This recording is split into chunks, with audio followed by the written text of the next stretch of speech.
Success point के इस YouTube channel में एक बार फिर से आप सभी का बहुत बहुत स्वागत है। इकोनॉमिक्स की सीरीज़ में डिमांड यानी मांग का जो चैप्टर हम लोगों का चल रहा है, उस चैप्टर में जो आखिर में सबसे महत्वपूर्ण टॉपिक अब रह जाता है, बच जाता है, वो है आपका इलास्टिसिटी ऑफ डिमांड, मांग की लोच। देखिए, ये टॉपिक समझना बहुत ज़रूरी है। अगर आपने इस टॉपिक को अच्छे से क्लियर कर लिया तो आपकी बहुत सारी क्लैरिटी, इकोनॉमी की क्लैरिटी ही नहीं बल्कि चीज़ों को समझने की, इकोनॉमिक्स को समझने की, सरकार के द्वारा निर्णय लेने की, कई प्रकार की चीज़ों की क्लैरिटी आज के इस टॉपिक से आपको होने वाली है। देखने में, सुनने में इलास्टिसिटी ऑफ डिमांड यानी मांग की लोच एक बड़ा ही कठिन सा दिखने लगने वाला विषय तो लग रहा है, लेकिन मैं आपको कमिटमेंट करता हूं कि जब तक आप इस वीडियो को जब आप इस वीडियो का एंड कर रहे होंगे, तब उस वक्त आपको ये सारी की सारी चीज़ें बिल्कुल क्लियरली समझ में आ चुकी होंगी। क्योंकि जैसा कि मैंने बार बार आप लोगों को कहा है कि मैं आपको इन सब चीज़ों को समझाने के लिए बेसिक एग्जाम्पल्स दूंगा, वो एग्जाम्पल जो आप अपने डेली लाइफ में, दैनिक जीवन में यूज़ करते हैं, और उन एग्जाम्पल्स को अपने साथ जोड़ते हुए आप इन प्रिंसिपल्स, इन सिद्धांतों को जब समझेंगे तो आपको चीज़ें बिल्कुल पानी की तरह साफ हो जाएंगी। राइट, तो यहाँ से हम शुरू करते हैं इलास्टिसिटी ऑफ डिमांड, मांग की लोच। तो पहले तो एक बेसिक फॉर्मूला हम इसका देखते हैं कि फॉर्मूला इलास्टिसिटी का क्या है, और उससे भी पहले अगर मैं कहूँ कि इलास्टिसिटी का मतलब क्या है, तो आप जानते हैं हमारे घरों में जनरली हम लोग इलास्टिक यूज़ करते हैं। इलास्टिक एक ऐसी चीज़ को कहते हैं जिसमें खिंचाव हो सके, राइट, और खिंचाव हो सके या वो वापस आ सके, खिंचाव हो सके, वापस आ सके, तो इट इज़ कॉल्ड इलास्टिक। उसी से रिलेटेड टर्म है इलास्टिसिटी। हिंदी में इसी को हम लोग लोचशीलता के नाम से जानते हैं। फ्लेक्सिबिलिटी एक दूसरा टर्म है, बट यूज़ करेंगे इलास्टिसिटी। राइट, सो नाउ फॉर्मूले के बारे में जब हम देखते हैं कि इलास्टिसिटी ऑफ डिमांड में उसको हम ई से डिनोट करते हैं, स्मॉल ई से डिनोट करते हैं, और फॉर्मूला है E is equal to percentage delta Q D upon percentage delta P. यहाँ पर आप देखते हैं कि क्यू डी और पी के बारे में आपको मालूम है। पी यानी प्राइस, क्यू डी यानी क्वांटिटी ऑफ डिमांड यानी वस्तु की मात्रा, मांग की मात्रा।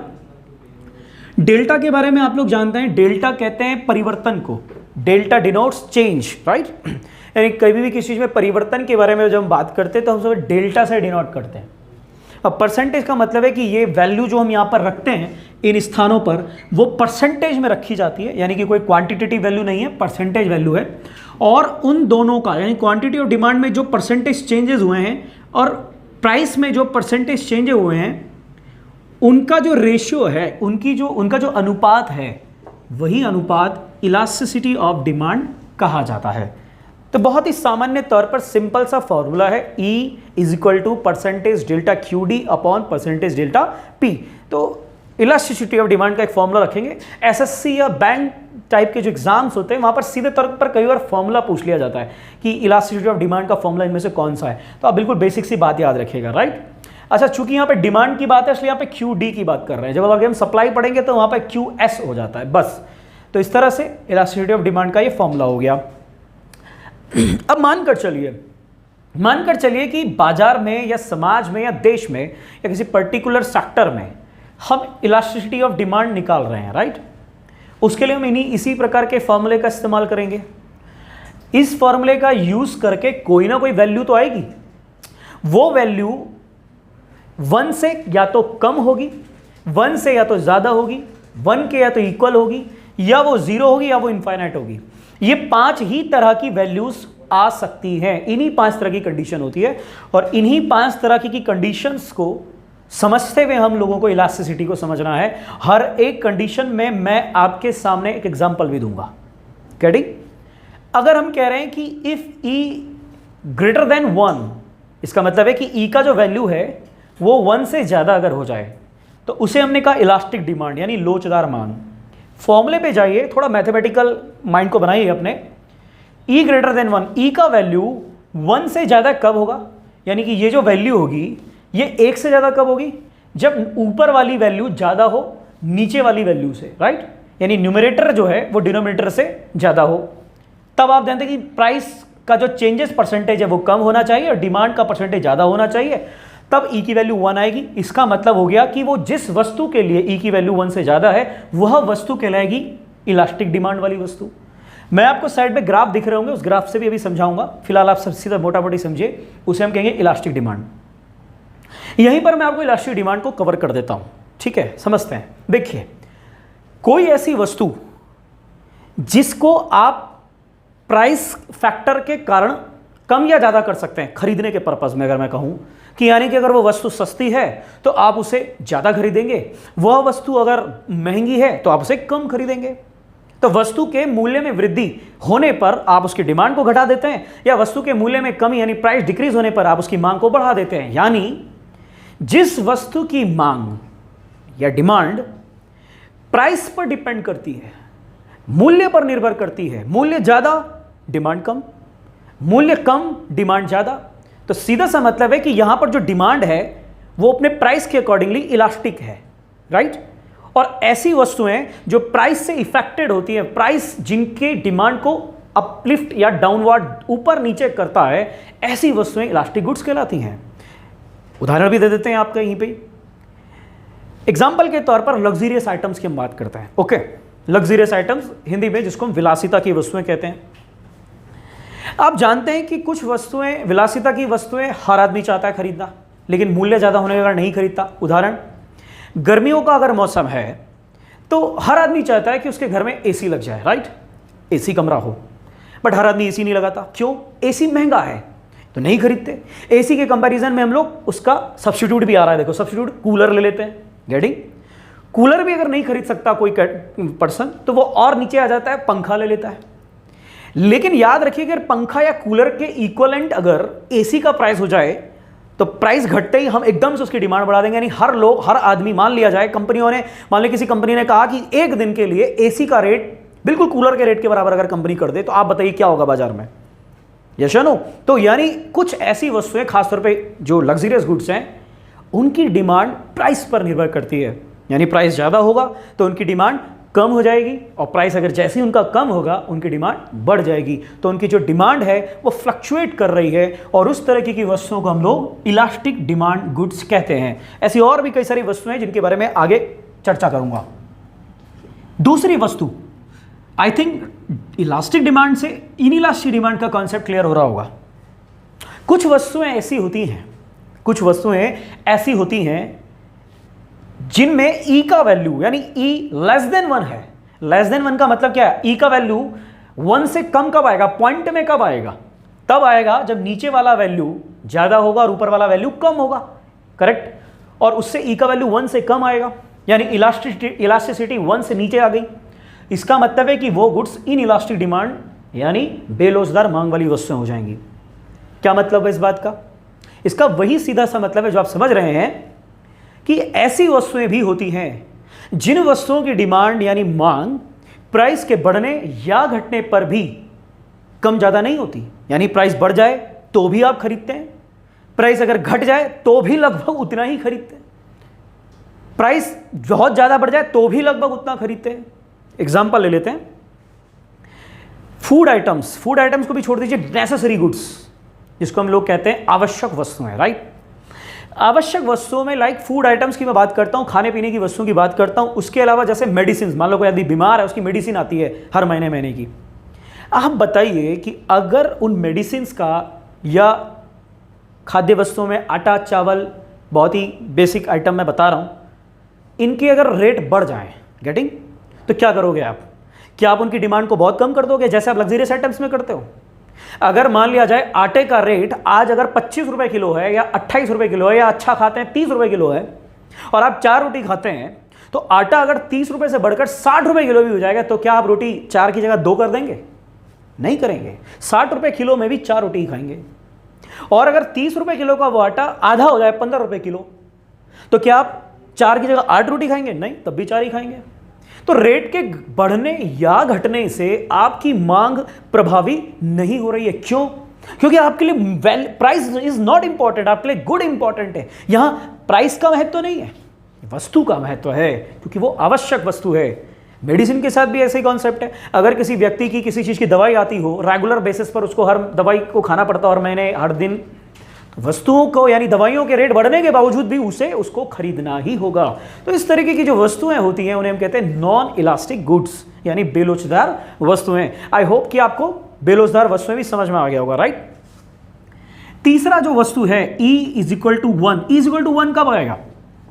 अगेन फॉर्मूले पे अगर हम बात करें तो E इज इक्वल टू 1 आपका कब आएगा? जब आपकी ऊपर और नीचे दोनों वैल्यूज इक्वल होंगी, यानी कि क्वांटिटी ऑफ डिमांड में जो चेंज आया, प्राइस में जो चेंज आया, वो दोनों इक्वल है, सेम है। अगर ऐसा होगा तो E इक्वल टू 1 आ जाएगा। और अगर E इक्वल टू 1 आता है किसी वस्तु की डिमांड में तो उसे हम कह देंगे यूनिट इलास्टिक। अब ये यूनिट इलास्टिक क्या है? यूनिट इलास्टिक का मतलब है कि अगर 2 रुपए वस्तु के मूल्य में वृद्धि हुई तो बिल्कुल 2 किलो वस्तु के मूल्य में कमी आ जाएगी। यानी जितने परसेंटेज वैल्यू इंक्रीज हुआ उतने ही परसेंटेज डिमांड डिक्रीज होगी, इक्वल होगा। या जितने परसेंटेज प्राइस इंक्रीज हुआ उतना ही डिमांड उतने परसेंट डिक्रीज हुई, या जितना परसेंटेज प्राइस डिक्रीज हुआ उतना ही परसेंटेज डिमांड इंक्रीज हो गई। तो इस तरह की जो गुड्स होती हैं, इस तरह की गुड्स को हम E इक्वल टू 1 उनका फॉर्मूले के अंदर वैल्यू आता है, और इस तरह की वैल्यू को हम यूनिट इलास्टिक कहते हैं। अब नीचे बढ़ने से पहले मैं आपको पहले एक बात बताता हूं। प्रैक्टिकली, बिहेवियरली, यानी व्यवहारिक तौर पर अगर हम कहें कि इन सभी इलास्टिक डिमांड्स में जो व्यवहार में संभव होती है वो सिर्फ ये 2 होती है। बाकी 3 कॉन्सेप्चुअल है, प्रिंसिपल, यानी सैद्धांतिक रूप से मैं आपको बता रहा हूं, क्योंकि एग्जाम में क्वेश्चन आता है और इकोनॉमिक्स में प्रिंसिपल है, सिद्धांत है, इसलिए आपको पढ़ना है। लेकिन प्रैक्टिकली जो मैं आपको बता रहा हूं सैद्धांतिक तौर पर यही दोनों कंडीशन होती है, या तो कोई वस्तु इलास्टिक होती है या कोई वस्तु नॉन इलास्टिक या इनइलास्टिक होती है। ऐसा कभी संभव नहीं है कि एग्जैक्ट चेंजेस आ जाए मार्केट में। मींस एग्जैक्ट किसी चीज का अगर मान लिया हमने 50% प्राइस इंक्रीज हुआ तो एग्जैक्ट उसका 50% डिमांड डिक्रीज हो जाए, इट नॉट पॉसिबल। ऐसा नहीं होता, ऐसा संभव नहीं है। सो हाइपोथेटिकल कॉन्सेप्ट, बट चूंकि प्रिंसिपल है, सिद्धांत है, इसलिए आपको पढ़ना पड़ेगा। ओके, इन दोनों को समझाने से पहले, क्योंकि ये दोनों E इक्वल टू 0 और E इक्वल टू इनफाइनाइट को समझाने से पहले मैं एक बार इन तीनों के ग्राफ से भी आपको बेसिक बता देता हूं, जो स्टार्टिंग में भी मैंने आपको बताया था। अब यहां पर देखिए, पहला वाला आप देखिए, E greater than 1, right. E greater than 1 का मतलब हो गया कि मैंने कहा इलास्टिक डिमांड। तो आप यहां पर क्या देख रहे हैं कि प्राइस 3 रुपए था तो 6 किलो खरीदा जा रहा था। अब प्राइस बढ़कर 3 से बढ़कर 6 रुपए हो गया, यानी प्राइस इंक्रीज हो गया। तो आप देखिए डिमांड इतनी कम हो गई, हो या नहीं कम? यानी प्राइस के इंक्रीज होने पर उसकी डिमांड में काफी कमी आ गई। देखिए कितना गैप है, कितना गैप है। एग्जैक्ट नहीं हो सकता, एग्जैक्ट देखिए सिर्फ यहां पर है, जो मैं अभी बताऊंगा एग्जैक्ट यहां पर है। और ये वाला जो मैंने बताया E इक्वल टू 1, और ये मैंने बताया ये होता भी नहीं है सामान्य तौर पर। सामान्य तौर पर यही दोनों होते हैं व्यवहारिक रूप से। क्या होता है कि वैल्यू अगर इंक्रीज होती है, प्राइस अगर इंक्रीज होता है तो डिमांड घटेगी। और जरूरी नहीं कि जितना वैल्यू परसेंटेज में इंक्रीज हुआ उतना डिमांड परसेंटेज में घटेगा, कम या ज्यादा कुछ भी हो सकता है। हाँ, ज्यादा नहीं हो सकता। वैल्यू अगर प्राइस इतना जरूर है कि अगर प्राइस बढ़ा तो घटेगा ही घटेगा। गेटिंग? और याद करिए, जरा रिकॉल कीजिए, रिमेंबर करिए कि प्राइस बढ़ने पर भी डिमांड बढ़ती है। किसमें बताया था मैंने? याद आ रहा है? Giffen and Veblen. बिल्कुल। तो उसी तरह से ये E ग्रेटर देन 1 ये आपका इलास्टिक डिमांड का कॉन्सेप्ट हो गया। गेटिंग? सेम यहां पर देखो, यहां पर है नॉन इलास्टिक, यानी कि जिनमें मैंने कहा कि प्राइस जितना परसेंटेज इंक्रीज हुआ या जितना परसेंट डिक्रीज हुआ उसकी डिमांड में जो फ्लक्चुएशन आएगा वो बहुत कम होगा। 100% यहां पर भी नहीं है। देखिए यहां देखिए एक बार कि आपने देखा कि प्राइस जब 3 रुपए था तो 6 किलो कोई वस्तु खरीदी जा रही थी, और प्राइस बढ़कर 3 से 6 रुपए हो गया, लेकिन तब भी वो 5 किलो तो खरीदी जा रही है। हाँ, घटी जरूर है, ऐसा नहीं कि बिल्कुल एग्जैक्ट वहीं की वहीं खड़ी है, नहीं, घटी जरूर है, लेकिन इतनी नहीं घटी कि जितना प्राइस परसेंटेज में बढ़ा उतना ही डिमांड घट गई। तो ये बहुत कम घटेगा, लेकिन घटेगा ये भी। डिमांड, लॉ ऑफ डिमांड का फॉर्मूला यहां पर भी काम करेगा, लेकिन घटेगा कम। सिंपल सी बात है।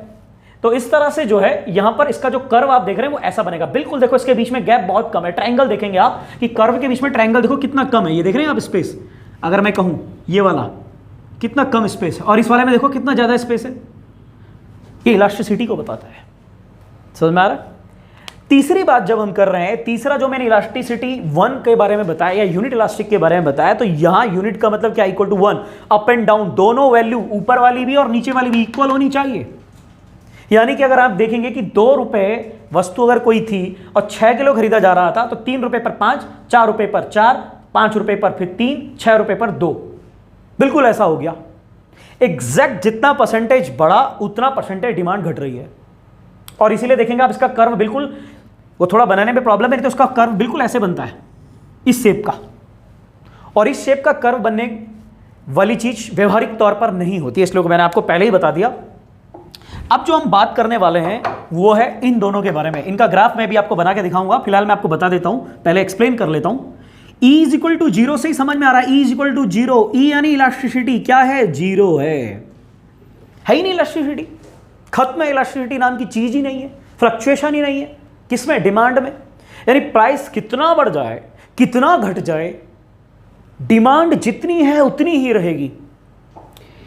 E is equal to zero के हाइपोथेटिकल कॉन्सेप्ट होते हैं, लेकिन फिर भी कुछ अर्थशास्त्रियों ने एक ऐसी चीज को परफेक्ट इनइलास्टिक डिमांड में रखा।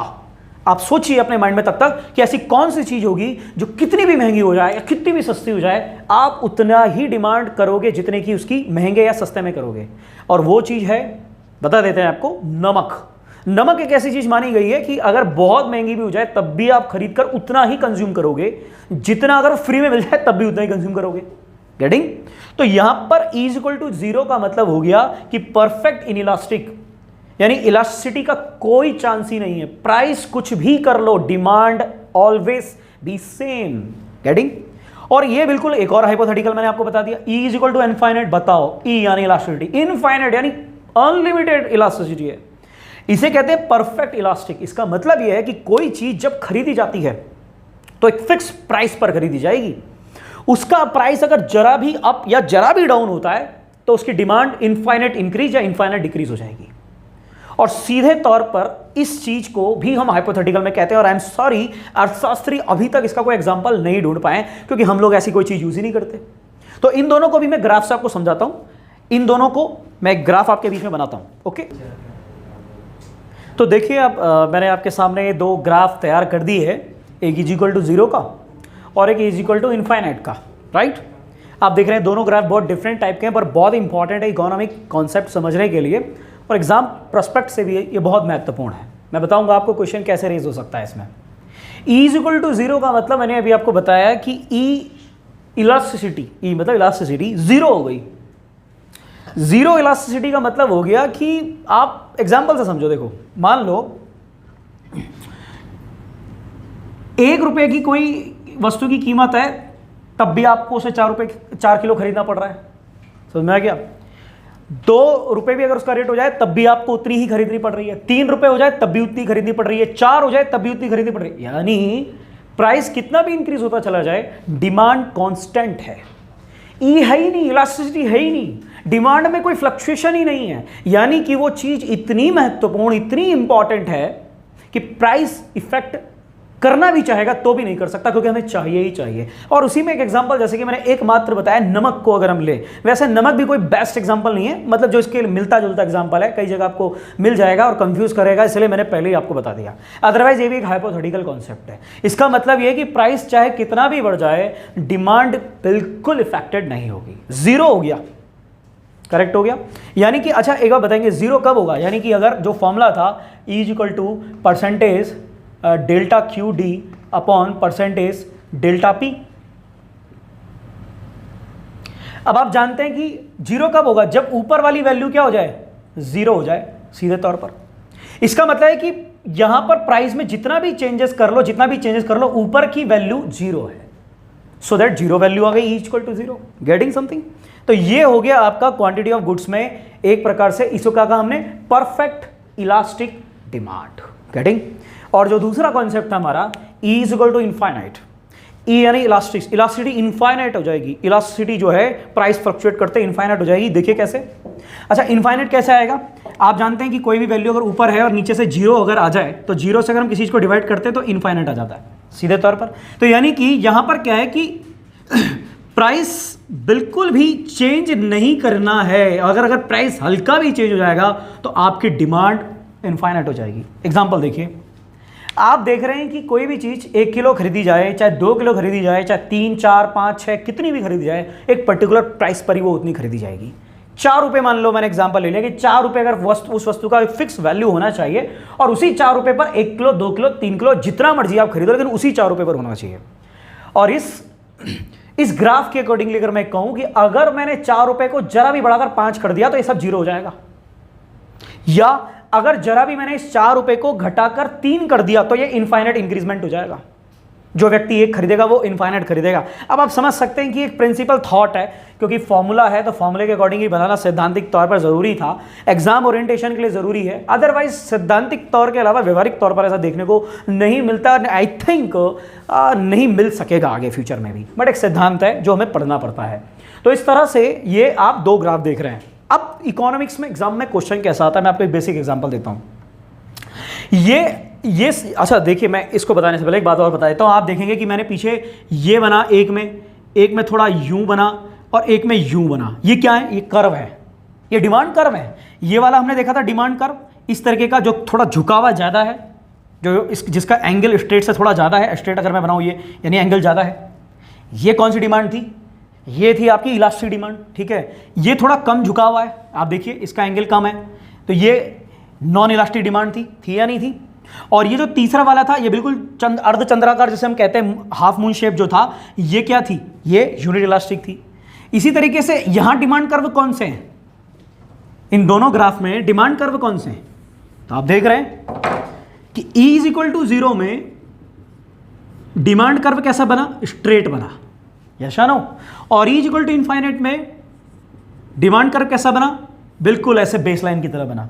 एग्जाम में क्वेश्चन आ सकता है, आप देखिए कि डिमांड कर्व जो है E = इनफाइनाइट में बेसलाइन या क्वांटिटी ऑफ गुड्स में किस तरह का होगा? परपेंडिकुलर, करेक्ट, या जिसको हम कहते हैं स्ट्रेट लाइन वाला, या अर्धचंद्राकार जैसे कि मैंने आपको बताया, या टिल्टेड, थोड़ा टिल्ट होगा। तो आप जानते हैं कि यहां पर क्या है? स्ट्रेट होगा, बिल्कुल यहां पर स्ट्रेट लाइन का डिमांड कर्व बनेगा। तो इसको मैं लिख भी देता हूं, बल्कि ये डिमांड कर्व है। और E = 0 में तो स्ट्रेट बनेगा किस पर? क्वांटिटी ऑफ गुड्स की लाइन पर, और इसके बिल्कुल पैरेलल बनेगा किसके? प्राइस के पैरेलल।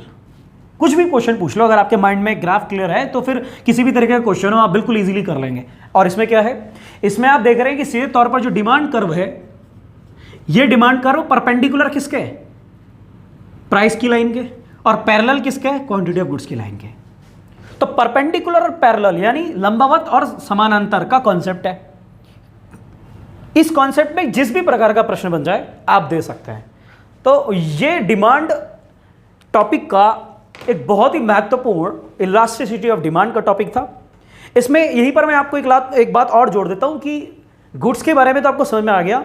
अगर हम क्लासेस की बात करें समाज में, यानी जो हमारा सोसाइटी है उसमें जो वर्ग होते हैं, वर्ग, क्लास, इकोनॉमिक्स में या कहीं पर भी क्लास का मतलब होता है, वर्ग का मतलब होता है जो इकोनॉमिक तरीके से कैटेगराइज किए गए हों। याद रखेगा, क्लास का मतलब, जब भी अगर हम कोई कहते हैं ना क्लास, तो क्लास का मतलब होता है इकोनॉमिक कैटेगराइजेशन, सोशली कैटेगराइजेशन नहीं, पॉलिटिकल कैटेगराइजेशन नहीं।